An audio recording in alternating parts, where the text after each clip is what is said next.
দ্বিতীয় স্থানে উত্তর 24 পরগনা 23.65%, তৃতীয় স্থানে দার্জিলিং 19.10%, চতুর্থ স্থানে থাকা উত্তর দিনাজপুরের পজিটিভিটি রেট 18.25%।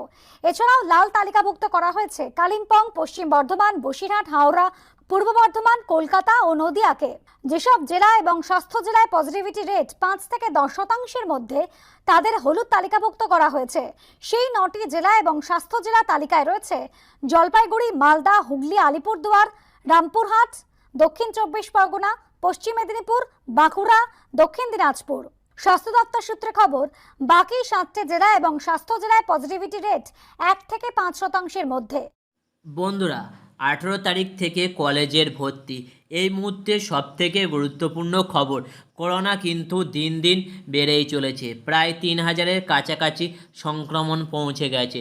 এবং তার সাথে আরও একটা কথা বলে দিচ্ছি, 18ই জুলাই থেকে কলেজের ভর্তি শুরু হবে। তার আগে অনেকে চিন্তার মধ্যে আছো, করোনা বাড়ছে, কি হবে? দেখো, কিছুই হবে না। অনলাইনে তোমাদের ভর্তি হতে হবে, কলেজে কিন্তু সরাসরি যেতে হবে না। সেই কারণে তোমাদের কিন্তু কোনো রকম চিন্তা নেই।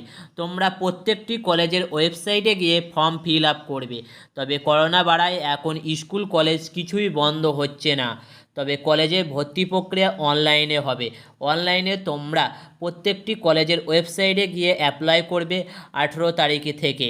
তোমাদের নিকটবর্তী সাইবার ক্যাফ থেকে করে নেবে।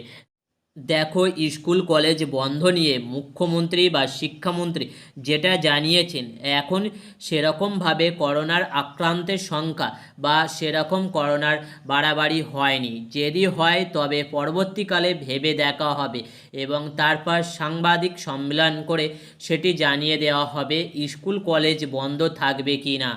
করোনার জন্য স্বাস্থ্যবিধি নির্দেশিকা দিয়েছে কেন্দ্র সরকার এবং রাজ্য সরকারের স্বাস্থ্য দপ্তর থেকে। নির্দেশিকায় বলা হয়েছে বিধিনিষেধ মেনে চলতে এবং কলেজে 18 জুলাই থেকে ভর্তি, 15 সেপ্টেম্বরের মধ্যে শেষ করতে হবে ভর্তি প্রক্রিয়া।